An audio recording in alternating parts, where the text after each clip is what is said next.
We are oh, there we go.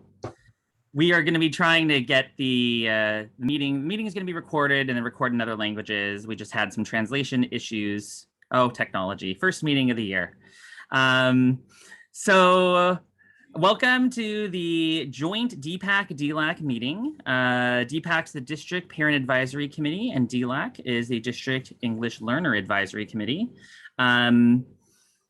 We've got some great guests, and we hope you're in for a show. I am the president. My name is Sunny Tamarkar. I am the president of DPAC. Jessica Contreras and Mindy Thomas are our VP and secretary. And then for our DELAC leadership, Milet Centeno, Miguel Gamboa, and Veronica Herrera are our leadership team there. We'll be sharing the next meeting dates for October at the end of the meeting. So we hope that you'll be able to join us and you'll be able to hear them. And they're here, and I'm sure they're going to ask lots of questions. So we're going to try to keep this in that 1 hour time frame and try to finish by 10. So get your questions and things ready. We are super lucky to be able to have Dr. Hamilton, Dr. Rutia, and Dr. Kane to present or say hello, but there's also a fair number of folks from the district office and community liaisons here with us today. And I just want to say thank you so much for all of you being here. So if Dr. Hamilton, if you don't mind just saying a few words, we'd really appreciate it. Sure, and could you skip over that frozen? Thank you so much. Okay. Hi, everyone.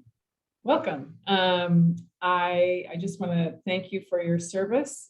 I think that parent leadership is extremely important in any school district, and I encourage all of you. I know leadership is not easy, and particularly during a pandemic, there are constant questions, many decisions that must be made every day, every moment, and often without adequate information or information that changes frequently. And I'm sure Dr. Rutia will give you an update, and then maybe a few hours later, some of the information he shared will no longer be true. So that's what leading during a pandemic is all about. It's something we haven't been through together before, and I think I will say, I think that our parent leaders, as well as our district leaders and our teachers and classified staff, have done an outstanding job, all things considered. When I speak to other superintendents, which I do regularly, I find that the dedication of our staff and our parent leadership is commendable. I would like to encourage all of you to, when you're able to attend board meetings, I will share that there's an important piece of legislation that was signed by the governor and became effective immediately, and that's Assembly Bill 361. And what that legislation did, what that law does, is to extend some of the provisions from the governor's executive order back in March of 2020 that allowed us to hold board meetings virtually. And further, it allows for and requires boards to allow public comment virtually, even if the board meeting is held in person. So yesterday, since you're parent leaders, I want you to know that I sent an email to our board members, and I spoke to the board president for about an hour just to walk through all of this and make sure that our parents have access to the board meetings and that they can speak before the board on any topic of their choosing, either virtually or in person. Our current plan, and again, this may change, is to come back to in-person board meetings on October 7th, which is our next board meeting. However, I can't guarantee that will happen. I believe it will happen because I believe the majority of the board does prefer to meet in person. due to social distancing, we will no longer be in the boardroom, which you may not even remember what that looks like because we haven't been in it for a long time. But we're going to be meeting in the Professional Development Center here at the district office, also known as the PDC, and it's a much larger room. So Marina and myself and Mr. Collier and Dr. Santos and Dr. Jansen and all the board members will be meeting there unless something changes. At our last board meeting, if you didn't have a chance to attend, there were presentations by our 21st Century Learning Coordinator, Yvette Abbott, on academic achievement and what measures we had of learning, evidence of learning, and addressing what is referred to often as learning loss, but looking at progress that was made during the pandemic when our students were not in school. And then we also have updates, and I know Dr. Rutia can share about testing, vaccinations, and so on. We have asked all of our staff to provide proof of vaccination, and if they are not able to do that, or for medical or other reasons will not be getting vaccinated, then they must do weekly testing to show evidence that they do not have COVID. I think those are some of the big things that are going on. We are continuing to be in declining enrollment, as is every school district in the South Bay and throughout the state of California. And those are due to larger demographic issues, but we are also exploring ways to attract more people to our area. And we have some short-term and long-term plans around that, which I can share with you at a later date. Again, I appreciate all of you. I still have a commitment to pulling together a roundtable of our elected leaders from each of our groups. I need to work with Mr. Collier about whether we could get elected leaders or designated leaders from APAC, our African American Parent Advisory Committee. And then of course you do have your elected leaders from DPAC and DELAC, and then PTA Council. So in the near future, I hope to pull together all those parent leaders to talk about parent leadership. I had a good conversation with Sunny Tamakar recently about the role of parent leaders and how that fits into the overall functioning of the school district. So thank you very much, and I'll stop now. Turn it over to Dr. Kane, or excuse me, Mr. Tamakar. I'll just say thank you so much for your leadership during these times. And we do really appreciate everything that you and your staff, on behalf of all parents. I don't know if I can speak for all parents, but I'm gonna do it anyway. We do really appreciate everything that I think everyone has been doing. And I know that you guys have worked tirelessly to try to make things as good as possible. And I know that with continuing to have parent voice will be how we can make this district better, how we can be the best or whatever. And again, just very happy to be here and happy to be able to help, and really appreciate your time today for everyone that's here. So I think that's, let's see if we can get to the presentations and maybe we can get to questions at the end.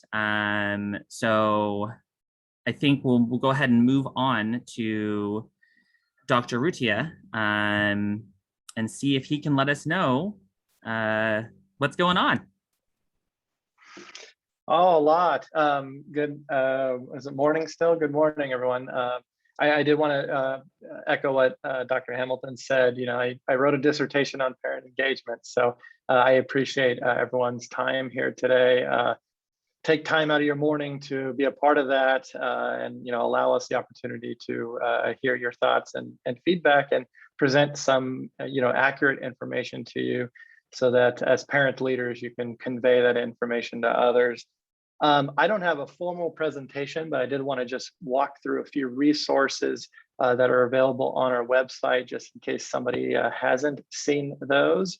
I think I might have screen sharing privileges, and I do. Just give me 1 second. And Sunny, I think you can put that on a bumper sticker. Just be your best or whatever. That can go on a bumper sticker. All right, so you're probably familiar with the district's webpage. This is lawndalesd.net. And then on our homepage, there's a few places where you can find our back to in-person instruction opening plan. So it is in the About tab, and it's the first icon there. Alternatively, you can click on the large banner, and this is also available on each of our school web pages. From here, we kind of have a central resource page that sort of holds down all of the COVID-related plans and resources and whatnot. So at the very top, we have our guidebook, which is kind of a family-oriented guidebook intended to be a little more visual. And then we also have it available in Spanish. So we try to keep these up to date. I think much has changed.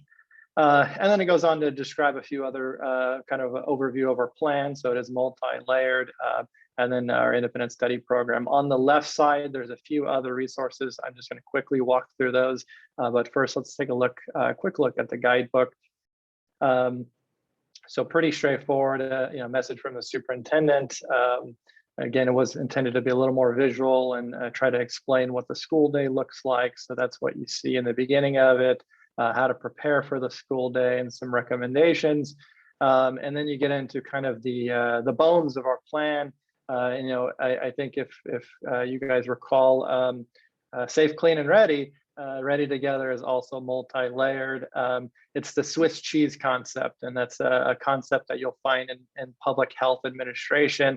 Anytime you're dealing with a pandemic or really any sort of public health problem. It's a multi-layered approach. No one layer is perfect. So stacking those layers, Swiss cheese has holes, but if you stack them, it closes those holes. And that's kind of the concept that we've taken here. So universal masking, LESD, applied universal masking across the board, including outdoors, unless there's activities that would preclude masking.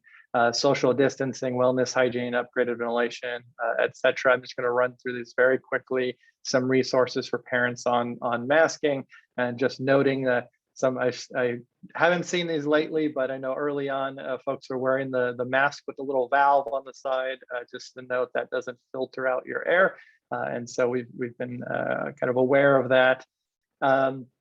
Distancing is a little different this year, given that in California, there's no minimum to physical distancing. It's a kind of a new concept that we've seen, but because of the outdoor masking, public health and the CDC acknowledged that the best means for preventing droplet spread is good ventilation and masking. So we've prioritized those areas. Wellness and hygiene, simple concept, stay home when sick. And I think our families have been pretty good at that.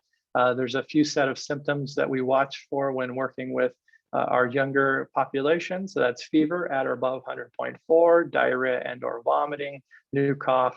And then if there's another symptom of concern that you want your primary care physician, your family physician to check out, that is a recommendation. Another new item is a testing program that we have available, and I'm going to talk through that in a second. Vaccination resources, I just want to point out, there's a Pfizer clinic through our partner. The consortium of the 12 South-based schools is working with the Beach Cities Health District, and they're holding a back-to-school clinic, essentially. This is the second dose of the 2-dose Pfizer series, and the next clinic is tomorrow, Thursday. So more information will be sent out on that. I think it has been, but we'll send another reminder out later this evening. Just to let folks know that that's available. But at the same time, there's a lot of walk-in locations, CVS, Walgreens, et cetera. The vaccine is readily available. So just to note that. And then other recommendations, hand hygiene. I want to point out, the district has, again, prioritized some of those main areas to combat transmission of the virus. And one of those, again, is universal masking. The other piece is we've invested millions in upgrading our HVAC systems. And the key to that was a couple. It's not only upgrading the filters so that the HVAC units are better at filtering the air, but it's also changing the nature of the units to continuously run a circulating fan so that fresh air is being pulled from the outside and exchanged inside the room several times per hour. And that's important because that's one of the ways virus spreads is a strong concentration in a poorly ventilated room is higher risk. Restaurants with poor ventilation with people unmasked is higher risk. And so we've really prioritized those key areas. And in the data we've seen, we've had about 18 student cases district-wide, and we've had zero transmission from any of those cases. So we had potentially infectious students in a room, and there's no transmission from that. So the protocols are working, the masking's working, and the upgraded ventilation is working. We've also taken a few extra steps in addition to upgrading our HVAC units, the built-in HVAC units. We've also provided portable HEPA air purifiers in each classroom, just another layer. And these purifiers are graded for 1,200 plus square feet. So that's another layer that's scrubbing the air throughout the day, and they're left on 24 hours. And then I know there was a few questions on containment protocols, how cases are reported and whatnot. So I'll walk through that pretty quickly. So in the event we're notified of a positive case, we do what's called contact tracing, which means that we look back towards the infectious period. And the infectious period is 2 days prior to symptom onset or 2 days prior to a positive test result in the event the individual is asymptomatic, they're not showing symptoms. And we look backwards and we do a number of things. There may be interviews with the child, the child's teacher, other supervision staff. We also have very strict stable seating charts inside classrooms. So we know who's sitting near each other. Close contact, just to pause there, close contact is defined as within 6 feet from one another for 15 or more cumulative minutes. And so we have stable seating charts. We take a look at that. We consult with the teacher. Depending on the age of the student, we may inquire with them as well. We may talk to the parent. And so once we've identified any close contacts, from there, we then notify, if they're at school, we quarantine them. So they'll be pulled out of the room, they'll be quarantined, and then the family will be notified, and then quarantine information will be shared with them. So that's the first priority, is making sure who needs to quarantine is quarantined. And then the later step is notifying the school community via a courtesy notice to let them know that we've had a positive case on campus, and then some recommendations, testing resources in case folks are interested in getting a COVID test, et cetera. So that's kind of in a nutshell. The larger portion of it is linked in this document. It's the LA County's Exposure Management Plan.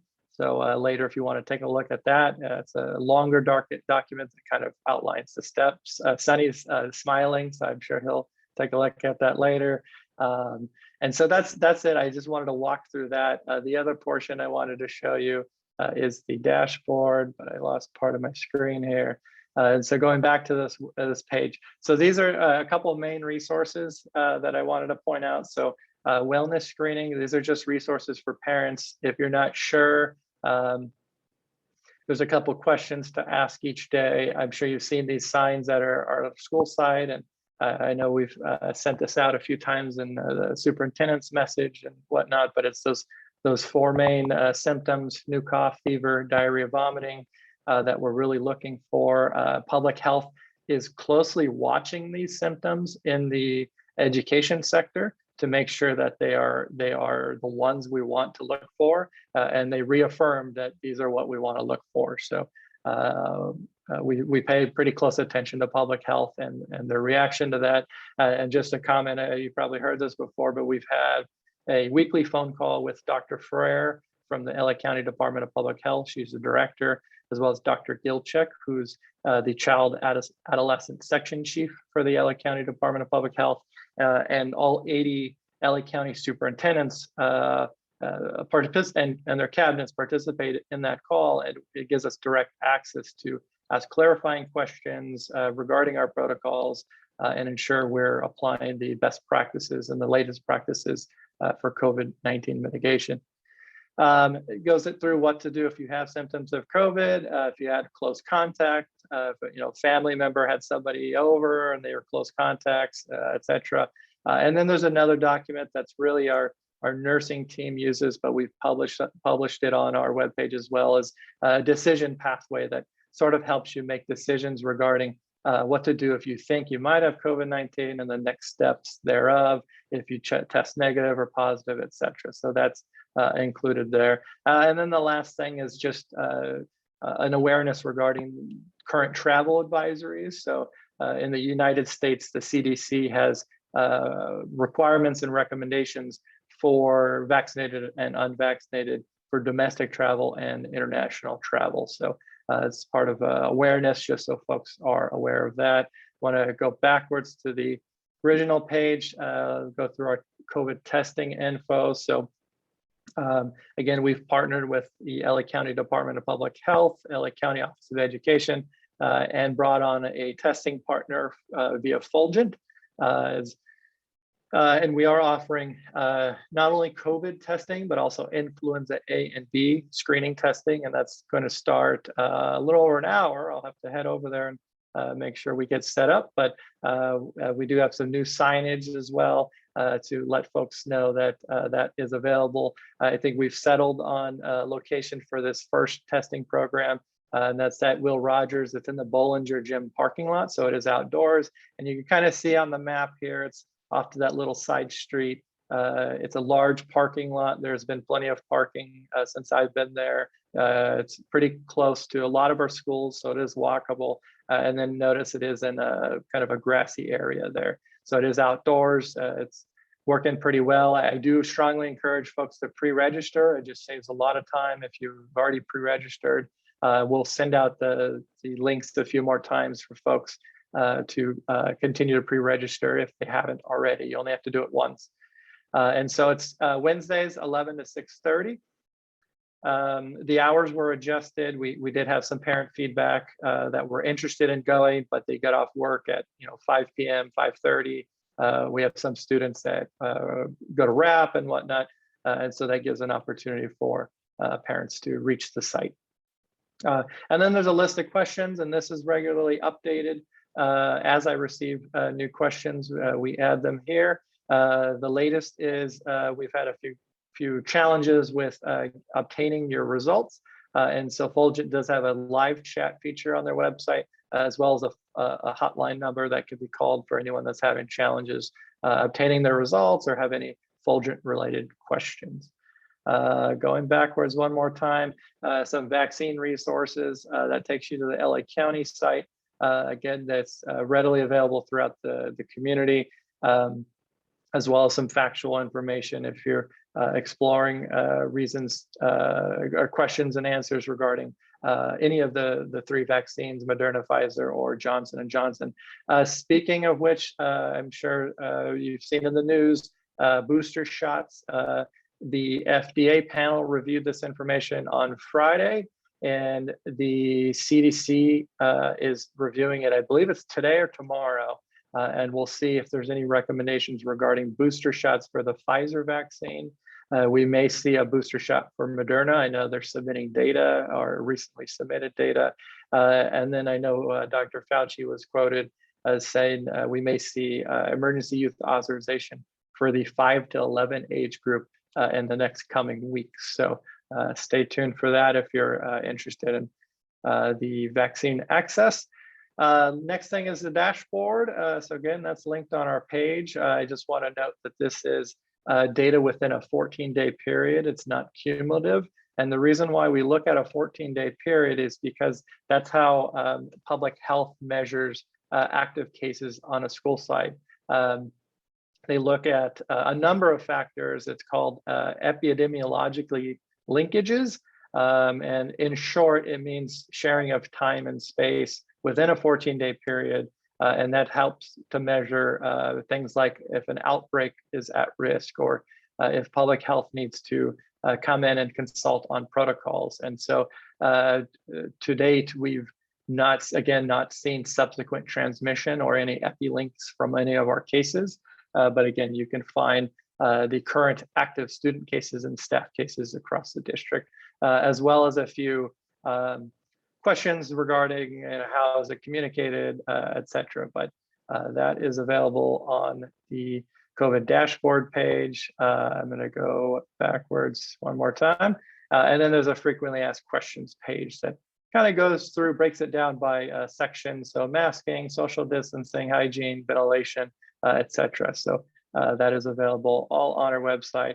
A few helpful links. So we have the K-12 protocols, the exposure management plan. We have something called a Cal-OSHA CPP. It's COVID prevention program. That's a document that's required by Cal-OSHA. And it's more employee focused. We decided to break it out into Ready Together, just so it'd be more of a visual plan. And then some other resources, Department of Public Health, LACO, our County Office of Education, has a few resources. Of course, California DPAC, CDC, and then a vaccine FAQ released by LA County Department of Public Health. So I'll stop there. I think I went on for a while there, but I'll turn it back over to the chair. So thank you so much. I mean, I think that was a lot of information. I really appreciate you going through the website so people can see all of the different things. And again, I thank you so much for everything you've done. I think that we should maybe open it up to questions. I know I have a couple, but I'll let people ask first. And then we'll see where that takes us. And if we have time, then Dr. Kane can give us an update on student achievement. And if not, we can push it for next week, or not next week, next month's meeting. So if anyone's got any questions, you want to raise your hand or put them in the chat, be happy to send them out and we can ask away. Not everybody raise their hands at once. I mean, I'm ready.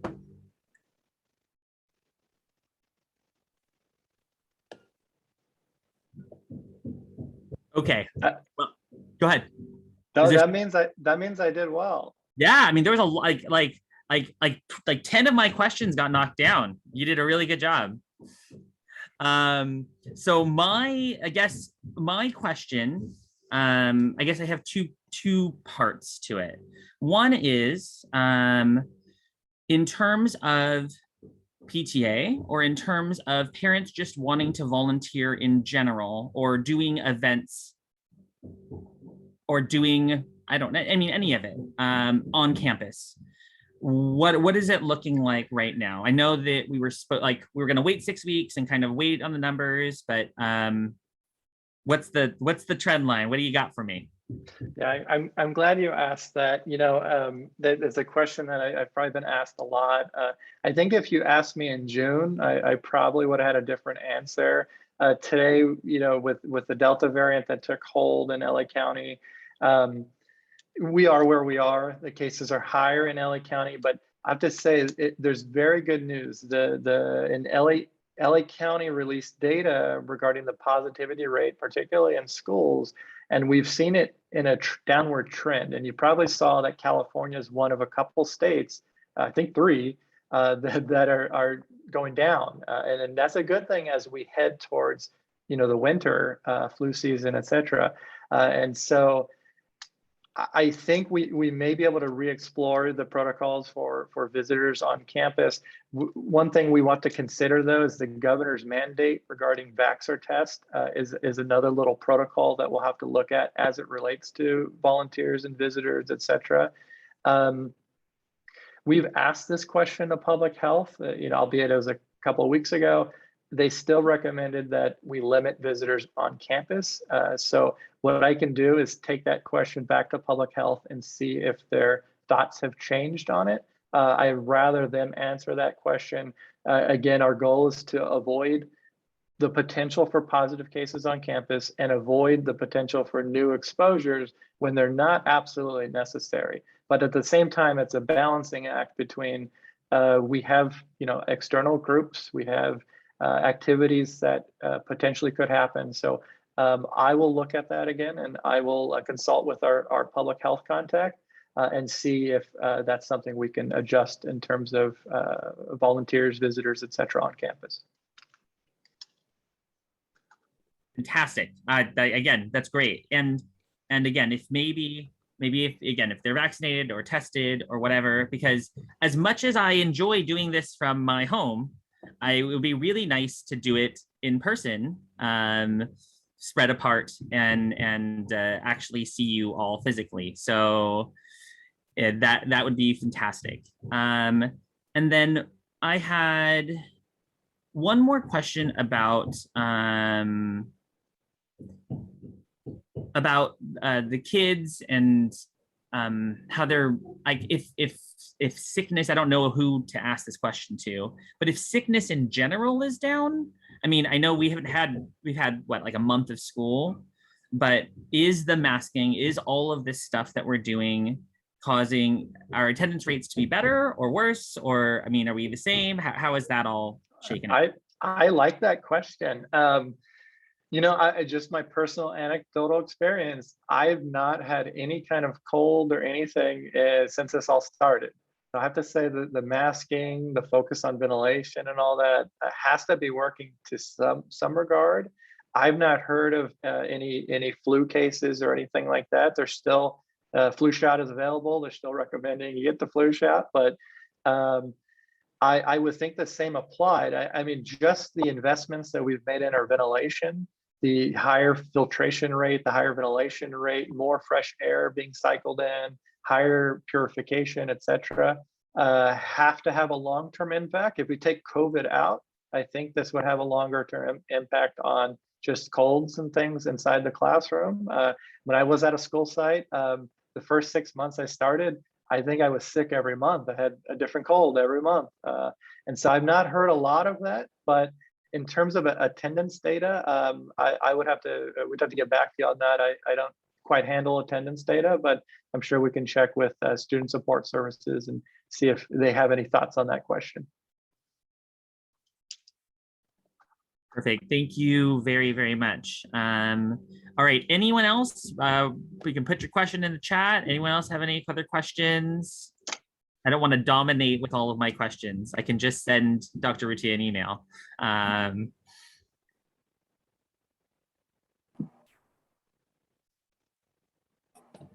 see Miguel waving his hand. Go, Miguel. Yeah. Go ahead, Miguel. So, just I think thank you, Dr. Hamilton. I think everyone's doing an amazing job, and the numbers speak to just, I think it's going really well with it all, with their considering everything that's happening and changing. What's kind of the overview, or what's been the I know every district and school in the nation is struggling with just finding instructional aides, supervision, staff. What's kind of, I could just see in conversations with my 3 kids at elementary and middle, I can see the biggest struggle for kids being when they're out in recess or lunch, and in regards to putting their mask down and that kind of stuff. What's kind of the conversations or the communication or just the overview on kind of at the end of the day, I wasn't advocating for my kids to go back to school for lunch or recess, so that they can learn in person and be there present. So I know there's pros and cons to that kind of approach, right? With people, I know to some extent recess and lunch is important for some social emotional reasons, but at the end of the day, I think we all just care about safety. So what's kind of, if you could just say, I don't know, anything around that?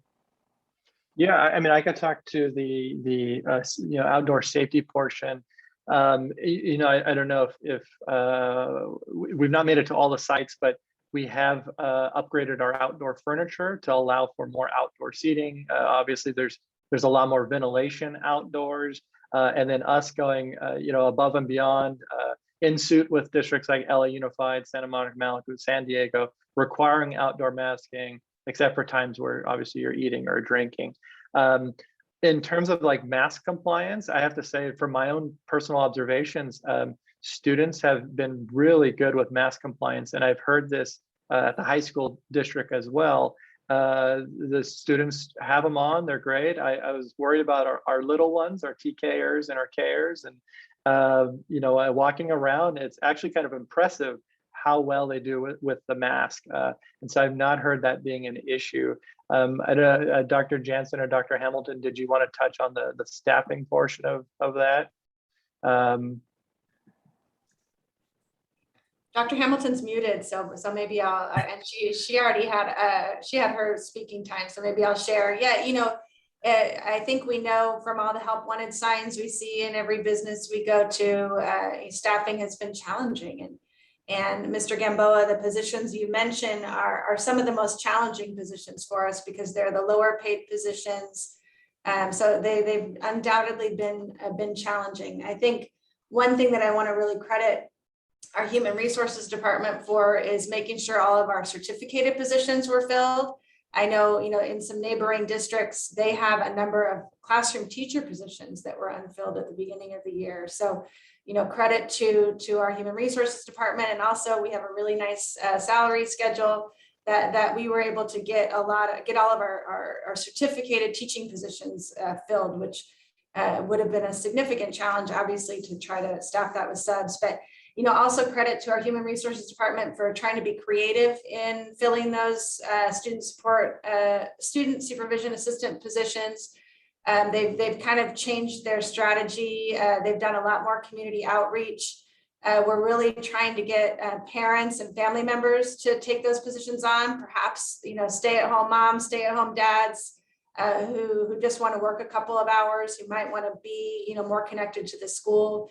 We would love to pick those people up. So I know the HR department has recently hired and is processing a lot more SSAs, and that was because they went, for a different process, really a lot more direct community outreach. And we're going to be doing the same thing for our food services positions, which have been understaffed, and we're trying to fill some instructional aid positions as well. So it's been tough, but we're trying to be flexible and nimble and shift to new ways to try to recruit people, because just posting the positions on EdJoin, which is the system we typically use, does not often bring in student supervision assistants or food service staff.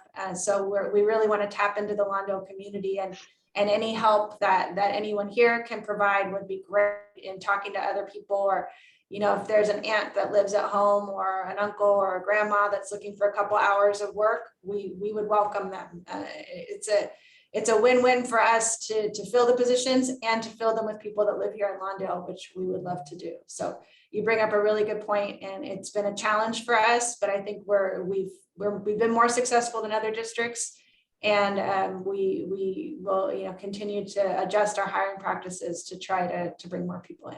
Thanks for asking the question. Thank you, Dr. Jensen, for your response, and I completely appreciate everything that everybody's doing. I think you guys are doing an amazing job with just, as much as you can. I actually sent you my neighbor. She got hired Good. for stay-at-home mom for staff supervision at Twain. That's great. Lives down the street. But yeah, I guess, yeah, thank you for all that. I guess just maybe even I was trying to, I always get the communication, but maybe even what's been communicated to parents in regards to communicating to their students. Because I know I've almost pretty much threatened my kids, like, don't take off the mask if you're at lunch or recess. What's been the communication to the parents? Because I think you guys are doing everything you can. Yeah, that's always a point is making sure that we're reaching everyone and letting them know what the protocols are. So almost each week in Dr. Hamilton's communication, we put in reminders regarding our masking requirements and whatnot. But in addition, our teachers are really good at reinforcing and informing with the students. I know our principals also continue that communication each week at the school site. And I know there's cases where some folks maybe don't receive that communication and more direct intervention may be needed. But again, for the most part, I've seen really good MAPS compliance across the entire district. So I don't think it's too much of an issue here, whereas maybe in other parts of the country, maybe a little more challenging. Good question. Can I just add one point? One of the things that we've done for elementary and for middle school, they have more lunches, so there's less students out at a time. So that's one of the things we've attempted to do to, more lunches, less students out at one time. Thank you. I like that. And there was one question, I think, in the chat from Billy. And I think this is going to be for Dr. Rutia. Will the district provide a flu vaccine like last year? Yeah, that's a good question. We looked into that. Our mobile vans and mobile teams from our partners that usually offer this, they're all doing COVID things. And so it doesn't seem like we'd be able to schedule that, but I do know your primary care provider, as well as some of our local pharmacies are offering the flu vaccine. I think I saw the Vaughn's pharmacy is offering it. But what we can do is include that communication in our Dr. Hamilton's weekly update, just to let folks know that the flu shot is available at a few locations. So we'll include those links.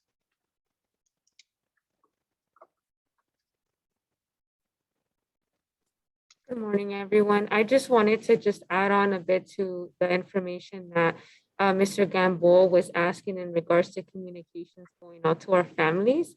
I know that our CO team also works with our school admin. Some of our schools have started to implement a parent update PDF that we do have available on our SMORES news that goes out every week, so that parents can reference it. And if any information changes, we update that information and upload the most up-to-date presentation on there. So that's one step that we do take. And adding on to the lunch, we have some set schedules set up. I know I see this at our elementary school site, where we already have a schedule in place to avoid all students arriving to lunch at the same time. But we also have seating arrangements for our classrooms, and we have our SSAs out there and some of our classified staff supporting with that as well. Well, all right. Well, thank you so much for the information. We are just about out of time. I want to read through this last comment from Isabel, that she'd recommend a star chart where you reward your kids with small rewards for wearing their masks consistently. Kids will have something to look forward to for wearing their masks. And like, I know that at Smith, we have a Sure Store. I mean, maybe these are things that, are required, right?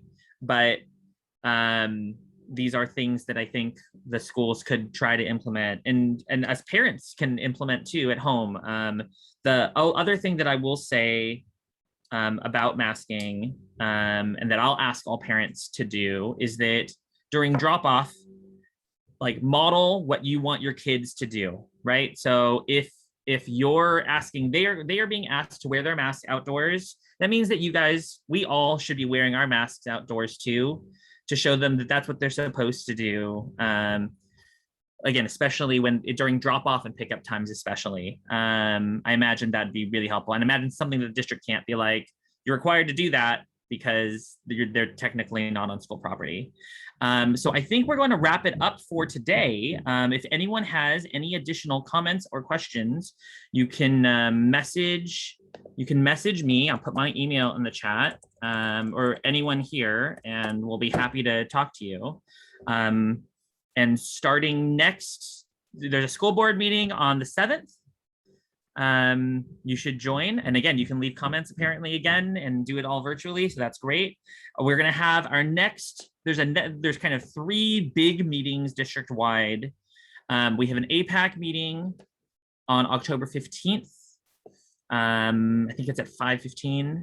We have a DPAC meeting October 27th. So come. I think we're going to talk about some bigger things and about really communicating with parents, trying to get the parents to be able to communicate more so that we can affect more change. And we'll have a DELAC meeting on October 13th. And again, I think these are the DPAC and DELAC meetings are at 9 a.m., but Yes, you are correct. You Okay. are correct. Wednesdays at 9. That's our new broadcasting time. There we go. And we should have interpretation and all of that stuff up for the next one, and these will be recorded and put up. And I will say one shout out to our Family U calendar and our community liaisons. There's a bunch of different things that you can sign up and do, that you can learn how to do XYZ thing if you're new to the district. There's a lot of these different resources, and to reach out to your community liaisons at your school sites, or you can reach out to me directly. So thanks so much again for being here, and thank you for everyone for presenting. And Dr. Kane, we'll get you next time. Thank you so much. To be continued. I'll see you in October. Thank you, everyone. Have a great day.